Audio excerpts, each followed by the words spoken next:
हे जे मराठीपणाचं गाठोडे आहे ते ज्या दिशेने जातं तर ती दिशा महानगरपालिकेच्या निवडणुकांकडे जाते जनरली.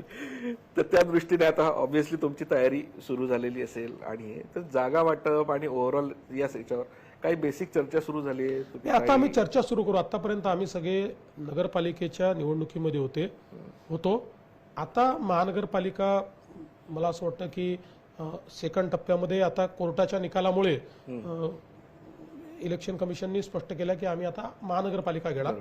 त्यामुळे मला असं वाटतं की पुढच्या 4-5 दिवसामध्ये आम्ही आमच्या महायुतीमध्ये ज्या महानगरपालिका मोठ्या आहेत, महत्त्वाच्या आहेत, अशा सगळीकडे जागा वाटपाची चर्चा सुरू करू. देश विदेशातील प्रत्येक घडामोडींचे लाईव्ह अपडेट मिळवण्यासाठी आता साम टीव्हीच्या सर्व सोशल मीडिया प्लॅटफॉर्मला लाईक, फॉलो आणि सबस्क्राईब करा. तसंच सर्व नोटिफिकेशनसाठी बेल आयकॉन प्रेस करायला विसरू नका.